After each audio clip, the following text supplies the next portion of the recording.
क्या आपको लगता है कि कोई राजनेता किसी अजनबी से सालों पहले किया गया वादा सचमुच पूरा कर सकता है? चैनल को सब्सक्राइब करें और एक ऐसी कहानी जानें जो नेतृत्व के बारे में आपका नजरिया बदल देगी। भारत के सबसे पवित्र शहरों में से एक वाराणसी में 2014 की मार्च की एक धूप भरी सुबह थी। नरेंद्र मोदी प्राचीन शहर की संकरी गलियों में हजारों लोगों की भीड़ से घिरे हुए प्रचार कर रहे थे। गर्मी तेज थी, भीड़ उत्सुकता से भरी हुई थी और सदियों पुरानी इमारतों के बीच समर्थन के नारे गूंज रहे थे।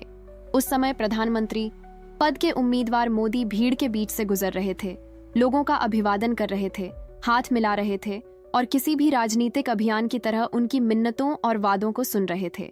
यह प्रचार का एक और दिन था, या कम से कम सभी को यही लग रहा था। भीड़ में 70 साल का एक आदमी पास आने की कोशिश कर रहा था। उसका नाम रमेश चंद्र था, एक सेवानिवृत्त व्यापारी जिसने अपनी पूरी जिंदगी वाराणसी शहर में एक छोटी सी दुकान में कपड़े बेचने का काम किया था।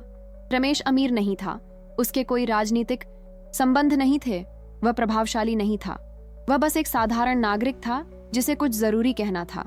उसके हाथ थोड़े कांप रहे थे, घबराहट से नहीं बल्कि उम्र के साथ विकसित हुई एक बीमारी से। हालांकि उसकी आंखों में एक ऐसा दृढ़ संकल्प था जो कम ही लोगों ने देखा होगा। सुरक्षा गार्डों ने उन्हें दूर रखने की कोशिश की, जैसा कि उस दिन सैकड़ों अन्य लोगों ने किया था, लेकिन रमेश ने रुंधी हुई आवाज में हिंदी में जिद की, प्लीज मुझे उनसे बात करनी है, बात मेरी बेटी के बारे में है।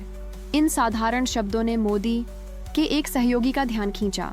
उस बुजुर्ग की आवाज में कुछ अलग था, एक ऐसी तत्परता जिसे नजरअंदाज नहीं किया जा सकता था। मोदी कुछ ही मीटर की दूरी पर पत्रकारों के एक समूह को क्षेत्र के आर्थिक विकास के अपने प्रस्तावों के बारे में संबोधित कर रहे थे। शोर बहुत तेज था,